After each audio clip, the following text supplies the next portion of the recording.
কালীগঞ্জের এক পুরনো বাড়ির অ্যাটিকে ছিল একটা ভাঙা রেডিও। ধুলো জমে গেছে, অ্যান্টেনা ভাঙা, অনেক বছর কেউ ব্যবহার করেনি। বাড়ির মালিক রাশেদ একদিন মজা করে রেডিওটা চালু করতে চেষ্টা করল। হঠাৎ ক্র্যাক ক্র্যাক রেডিও থেকে শব্দ এলো। সেদিন রাত 2টোয় রেডিও নিজে নিজে চালু হয়ে গেল। স্ট্যাটিক শব্দের পর ধীরে ধীরে একটা মেয়ের কণ্ঠ, মিষ্টি, খুব শান্ত। সে গান গাইছে, কিন্তু গানটা পুরনো, অনেক পুরনো।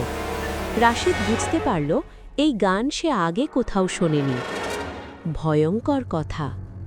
গান শেষ হওয়ার পর কণ্ঠটা বলল, তুমি আমাকে শুনতে পাচ্ছ, তাই না?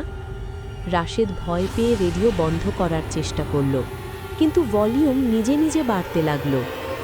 পরের রাতে রেডিও আবার চালু হলো। এবার কণ্ঠ বলল, আমি 30 বছর আগে এই ঘরে মারা গেছি।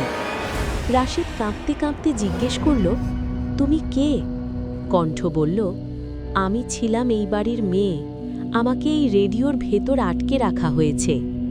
হঠাৎ রেডিওর ভেতর থেকে শব্দ আসতে লাগল, যেন কেউ কাঁচ ভাঙছে। রাশেদ দেখল রেডিওর স্পিকার থেকে ধীরে ধীরে একটা হাত বের হচ্ছে, সাদা, ঠান্ডা, ভেজা। হাতটা ফিসফিস করল, আমাকে বের করো। সকালে রাশেদের মা দেখল রাশেদ নেই। অ্যাটিকে গিয়ে পাওয়া গেল ভাঙা রেডিওটা চালু। রেডিও থেকে মিষ্টি মেয়ের গান বাজছে, আর রেকর্ডিংয়ের শেষে শোনা যাচ্ছে রাশেদের কণ্ঠ। সে বলছে, আমি এখন রেডিওর ভেতরে। যে কেউ ওই পুরনো বাড়ির অ্যাটিকে গেলে মাঝরাতে রেডিও চালু পেলে সে যদি কান দিয়ে শোনে, তাহলে শুনতে পাবে, তুমি আমাকে শুনতে পাচ্ছ, তাই না? এই তখন ভিডিওটি দেখার জন্য আপনাকে ধন্যবাদ। এরকম আরও সুন্দর গল্প পেতে চ্যানেলটি লাইক, কমেন্ট, সাবস্ক্রাইব করুন। পাশে থাকা বেল আইকনটি বাজিয়ে দিন। ধন্যবাদ।